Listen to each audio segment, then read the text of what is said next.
Hi folks, Brendon from Motoryachts Unlimited here. Today I'd like to talk to you about berthing your boat single-handed.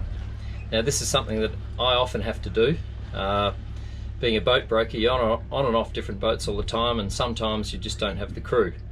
So I've worked out a way to make it very easy to get in and out of the pen single-handed. Now the key to this is preparing the boat and the lines in readiness for this little exercise. So crucial things: your spring lines, your forward springs. These are the lines that go from the rear poles to the midship cleats. They're the ones that stop you driving forward and hitting the jetty. So they need to be equal length. The other thing you need out and ready to go is a boat hook. And it's good to take all the covers off and make access to the foredeck and to the sides of the boat very easy, because you have to be fairly nimble when you do this. Okay, so I'm all set to take the boat out on my own. I've got bow lines on, I've got my cross stern lines on, and I've got my key lines, which are the spring lines, the forward springs on the port and starboard side. Each of those actually on the eye of the line has a bit of red tape, and on the cleat has a bit of red tape. Now I say this is great if you've got inexperienced crew, but I can tell you if you're on your own and running around, it's really handy to quickly identify which is your spring line and which cleat it goes on, particularly if you're on and off different boats. And those boats might have multiple cleats on the side, and then you come out back into the pen, you think, oh gosh, which cleat did it go on? So what I'm going to do now, I'm going to pop one engine in gear. My spring lines are pretty much exactly the same length, so if I put one engine in gear, it's all you should need. If you put two engines in gear, that's a lot of horsepower, so one engine in gear is probably all you should have. But precursor to that is you want to make sure your spring lines are heavy lines, and that the pylons are strong. A lot of people use thin spring lines.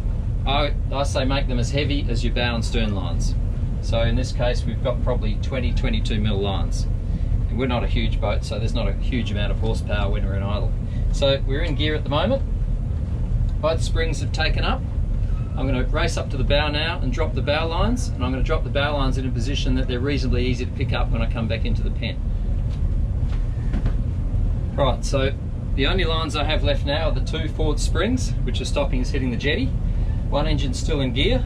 I'm going to take that out of gear, and we're just gently going to spring back, and I'm going to drive it back out so that the helm, where I am, is about in line with the aft pylons, and that's where the spring lines are attached.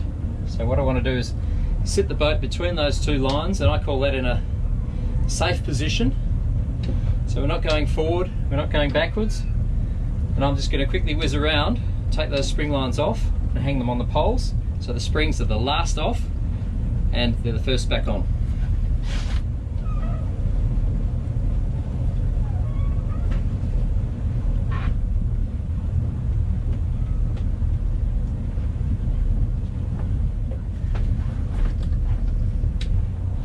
Okay, we're all clear.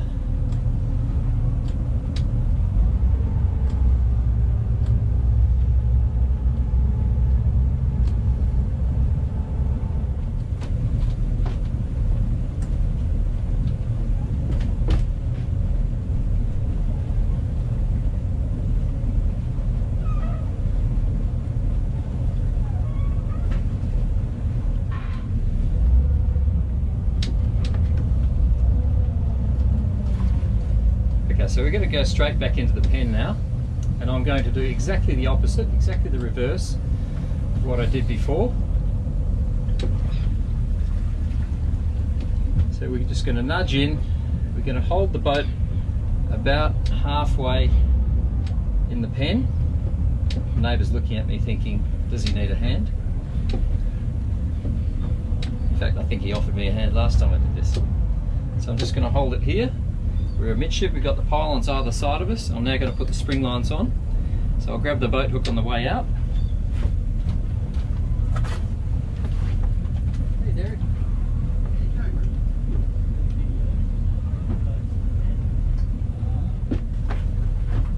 Okay, no one said you didn't have to be agile when you're doing this on your own. Certainly does help to be able to quickly get around the boat. So that's why you need to be well prepared. You need to have the boat hook out ready. Okay, so both springs are now on, forward springs. They're just taking up now, so I'm just idling forward. In fact, I'm not even in gear. Springs have taken up. I'm just going to square the boat up. So you can square the boat up just using the rudder. So once I'm happy with where she's settling, I've just got one engine in gear. I'm just going to let her swing over to port a little bit.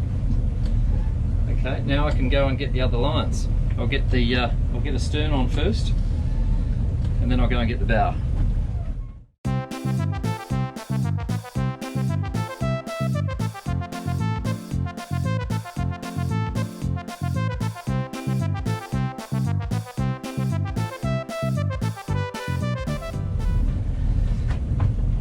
Okay, so we're now safe and secure. I can take the engine that I have in the forward gear, I can take that out of gear.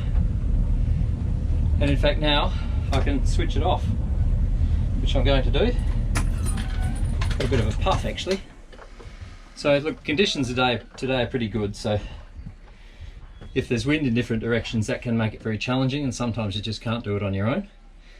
But that's not a bad way to go, just with those forward springs, equal length, and that'll keep your boat square in the pen. Now, because I keep saying those forward springs, they're the last off and the first on, some people, if they've got their pen set up with a forward spring and an aft spring, the aft spring ties from the front, from the jetty back to the cleat. If they're tied together, then you can't do that procedure that I've just done, because you can't back out with the springs still on. So that's a bit silly, that sort of arrangement, because that means your boat has to be right in the pen where you can almost hit the jetty before you can get those aft springs on, or those forward springs on. So preferably, in my opinion, you never attach the forward and aft springs. Forward springs, always detachable so they can hang on the pole, last off, first on.